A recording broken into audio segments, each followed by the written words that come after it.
नमस्कार। पाकिस्तान फिर एक बार चाइना के पास गया है और बोला है कि हमारी डूबती नैया को आप बचा लीजिए।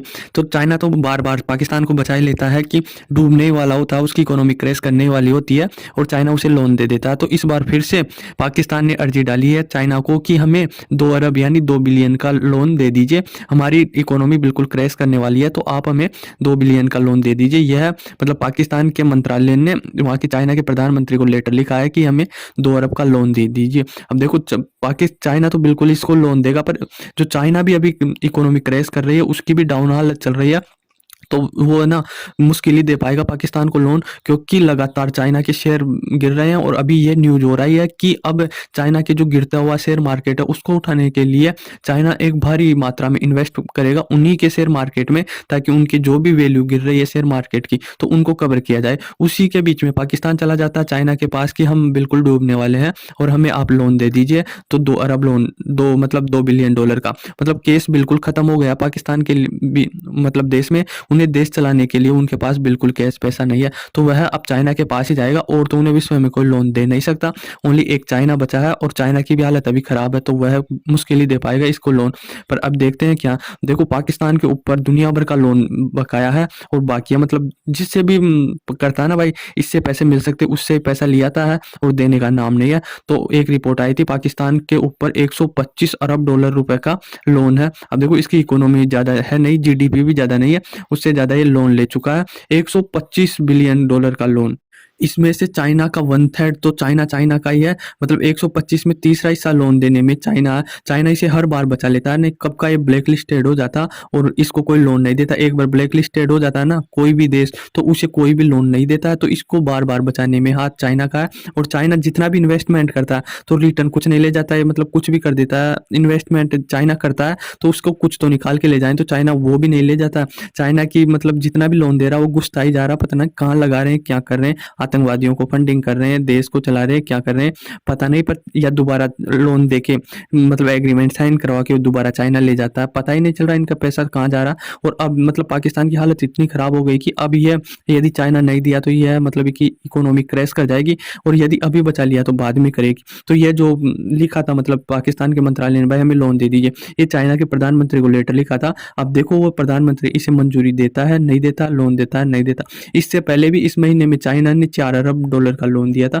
4 बिलियन का। तो अब चाइना इससे सवाल तो पूछेगा, भाई आप 4 अरब डॉलर का मैंने लोन दिया, उसको कहाँ जंपत कर दिया, तुम कहाँ गए, कर क्या रहे हो तुम। मतलब मैं यदि इंडिया में भी लगा सोचता ही होगा, यदि इंडिया को इतना लोन दे देता तो आज दुगनी तिगनी रिटर्न मेरे को मिल जाती, और आपके जो किया हूँ उसका ब्याज तक नहीं आ रहा, तुम असल रकम तो क्या लौटाओगे, उसका ब्याज भी नहीं आ रहा। तो 4 अरब डॉलर तो चाइना ने दे दिया, 5 अरब डॉलर मतलब 5 बिलियन का लोन इन्हें सऊदी अरब दिया था जब इनकी बैंक करप्ट होने वाली थी, तो बैंकों में बिल्कुल पैसा नहीं था, तो 5 बिलियन डॉलर का लोन इन्हें सऊदी अरब ने दिया था। तो उसको भी ये बिल्कुल खा पी के चंपट कर गए। इनको जो इनका पूरा अमेरिका की जीडीपी भी लाके दे देना, पूरी जीडीपी वो 25 ट्रिलियन की है, उसको भी साफ कर जाएंगे और डकार तक न ले। इतने खतरनाक है खाने में भाई सब ये पाकिस्तान वाले। मतलब जो लगाएगा ना उसको रिटर्न तो बिल्कुल नहीं मिलेगा, पाकिस्तान में एक गारंटी लेगा। ये चाइना के लोगों को खा गए, सऊदी अरब का। फिर इन्होंने आईएमएफ के पास गए, आईएमएफ ने भी इन्हें लोन दिया, पर आईएमएफ ने इन्हें शर्तें रख कर दी कि आप अपने टैक्सों में बढ़ोतरी करोगे, डीजल में वो करोगे और जो मुफ्त में चीज़ें बाँटते हो, मतलब बहुत सारे क्राइटेरिया रखे थे पाकिस्तान के सामने। तो उनको यदि पाकिस्तान मान लेता तो आईएमएफ ने इन्हें लोन देना था। तो पाकिस्तान के पास ले दे के कोई वो मौका नहीं था, मतलब ऑप्शन नहीं था कि ये मतलब आईएमएफ की लोन ना ले। तो पाकिस्तान ने सारी शर्तें मान ली आईएमएफ की और आईएमएफ ने इन्हें लोन दे दिया। तो अब टैक्स में, बिजली में, इनमें काफ़ी ज़्यादा बढ़ के बिल आता है उनका पाकिस्तान का। और जो वित्त मंत्रालय को मतलब वो करता है ना, हैंडओवर चलाता है, वह आईएमएफ के इशारों पर ही चलता है। नाम का वो पाकिस्तान का वित्त मंत्रालय, पर चलता आईएमएफ के इशारों पे है, क्योंकि आईएमएफ ने उन्हें लोन दे रखा। तो ये पाकिस्तान के नागरिक काफ़ी मुद्दा भी उठाते हैं कि हमारा वित्त मंत्रालय आईएमएफ चलाता है, तो क्योंकि वो पैसे दिया आईएमएफ ने तो उसके हिसाब से अपने पैसे निकालेगा। नहीं तुम्हारे भरोसे बैठ गए तो तुम तो बिल्कुल खा पी के चट कर जाओगे और इसको कुछ नहीं मिलेगा, लोन बकाया रहेगा। यूएन ने भी इन्हें लोन दिया था, यूएन का भी कोई वो नहीं है। तो यह इस प्रकार से पाकिस्तान की इकोनॉमी लगातार डूबने वाली है या क्रैश करने वाली है आने वाले दिनों में। अभी तो उनकी खैर अच्छी स्थिति है, बिल्कुल खराब है। मतलब 2001 रिपोर्ट आई थी उसमें 2023 में सबसे खराब इकोनॉमी अगर कोई रही है ना, वह पाकिस्तान की है। मतलब नीचे से टॉप करने वाली पाकिस्तान की इकोनॉमी है। अफ्रीका में इतने गरीब देश है पर उनकी इकोनॉमी भी 2023 में सही रही है, पर पाकिस्तान की सबसे खराब इकोनॉमी रही है 2023 की, ये एक रिपोर्ट में आया था। अब देखो इतनी बेकार इकोनॉमी, इतनी हालत खराब, खाने को पैसे नहीं है, पहनने को पीसा पैसे नहीं है इनके पास, पाकिस्तान के पास। मतलब नंगा नहाएगा क्या, निचोड़ेगा क्या, यही स्थिति हो रही है। और उनके प्रधानमंत्री का स्टेटमेंट देखो, पीओके में एक बार आए थे, पीओके में क्या स्टेटमेंट देखे गए कि हम अभी भी इंडिया के साथ 300 युद्ध लड़ सकते हैं, हम कभी हार नहीं मानेंगे। भाई उनको करेगा क्या तू?